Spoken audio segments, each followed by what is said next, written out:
भाजपा नेता रामदास कदम ने कहा कि राजन सालवी ने सही समय पर सही फैसला लिया और उद्धव ठाकरे के पास अब कुछ नहीं बचा। कदम ने खुलासा किया कि राजन ने खुद फोन कर उनके साथ आने की इच्छा जताई। संजय राउत पर निशाना साधते हुए उन्होंने कहा कि सत्य पचाना मुश्किल होता है। यही हाल संजय और विनायक राउत का है। उद्धव ठाकरे पर तीखा हमला बोलते हुए कदम ने दावा किया। उन्होंने कहा कि अब कई और नेता भाजपा से जुड़ने को तैयार है। मी आधीच सांगितलं होतं, उद्धव ठाकरेंसोबत कोणी शिल्लक राहणार नाही. आजचा राजन साळवीचा प्रवेश म्हणजे उद्धव ठाकरेंच्या सनसनीत कॉन्फिडन्स आहे, राजकीय कॉन्फिडन्स, राजकीय दृष्ट्या म्हणतोय मी, हाताला नाही, राजकीय दृष्ट्या दिलेली ही कॉन्फिडन्स आहे राजन साळवींनी.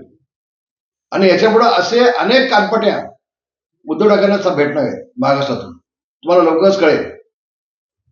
अजून पुष्कळशी नावं आहेत, पुष्कळशी लोक रांगेमध्ये उभे आहेत प्रवेशासाठी.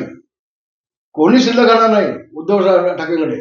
शेवटी हम दो हमारे दो एवढंच मातोश्रीमध्ये शिल्लक राहणार आहे. बाकी सगळं कोण शिल्लक राहणार नाही यांच्याकडे. आपल्याला पाहायला मिळेल. आणि मी हे भविष्य मी याच्या आधीच सांगितलंय. ही नांदी आहे, ही सुरुवात आहे फक्त. ये तो झाकी है, अभी बहुत कुछ बाकी है. धन्यवाद. मला वाटतं कधी कधी सत्य पचत नसतं आणि तशीच अवस्था आता संजय राऊत आणि विनायक राऊतांनी झालेली आहे. जे वास्तव आहे ते शरद पवार साहेब बोलले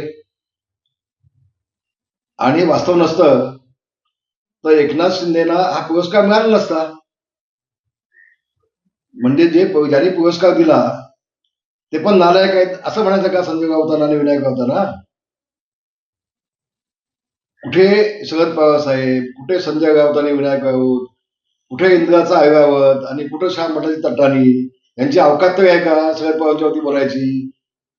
कालपर्यंत शरद पवार आमचे बाप आहेत म्हणणारे आज बापावर उलटले सापासारखे. आणि म्हटलं सत्य कधी कधी लोकांना झोंबतं, ते पटत नाही. उद्धव ठाकरेंचा सत्कार झाला असता तर त्यांना आनंद झाला असता. शरद पवार साहेब बोलले असतात तर त्यांना आनंद झाला असता. आता उद्धव ठाकरेंची कुवत आहे का, लायकी आहे का आज समजेल ना त्यांना. आज पोहे सुद्धा आहेत काही, त्याच्यावर आता उद्धव ठाकरेची लायकी काय शिल्लक आहे ते कळेल ना. धोका तुम्ही दिला शरद पवार साहेबांना.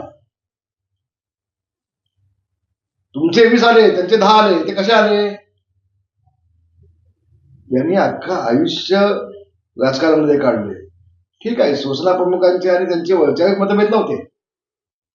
वैयक्तिक शरद पवार साहेब आणि बाळासाहेबांची मैत्री होती, फक्त राजकीय मतभेद होते. आणि म्हणून ते आज काल स्पष्ट बोलले. ज्यांनी अनेक वर्ष ज्या एकनाथ शिंदेनी ठाणेदार मीच आहे हे अनेक वेळा दाखवून दिलं, वर्षानुवर्ष शिवसेनेमध्ये असताना देखील. ते संजय राऊत शरद पवार साहेबांना सांगतायत शरद पवार साहेबांना ठाण्याची माहिती नाही म्हणे, राजेंद्र विचारा. हे आशास्पद आहे ना. जो राजेंद्र विचारी स्वतः निवडून येऊ शकला नाही, जो पडतो हो त्याला विचारा म्हणे ठाणं कुणाचं आहे ते. इतकी वाईट अवस्था संजय राऊतांची झाली. मी तुम्हाला सांगतो, संजय राऊत जे बोलतात ना ते फक्त प्रसिद्धी मिळवण्यासाठी बोलतात. आज ते शरद पवार साहेबांना काल बोलले, 2 दिवसामध्ये जाऊन गपचूप माफी मागतील, हात जोडतील आणि प्रसिद्धी घेऊन मोकळे होतील. ह्याच्या पलीकडे त्यांचा उद्देश काही नाही. आणि एका दगडा 2 पक्षी मागायचे आणि पुन्हा मी तुमचाच वफादार आहे हो उद्धव साहेबांना टाकायचं. बघा मी किती तुमच्याशी प्रामाणिक आहे. तर हे फक्त प्रसिद्धीसाठी सतत नौटंकी आहे. याच्यामध्ये कुठेही तथ्य नाही. शरद पवार साहेबांचा अभ्यास दांडगा आहे, प्रचंड आहे. अख्खं आयुष्य त्यांनी राजकारणामध्ये काढलंय. महाराष्ट्राचं नाही, ठाण्याचं नाही, संबंध देशाचा कानाकोपरचा त्यांना अभ्यास आहे.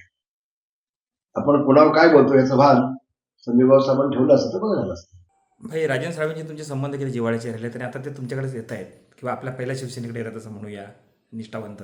कसं बघता या सगळीकडं मैत्रीकडं तुमच्या?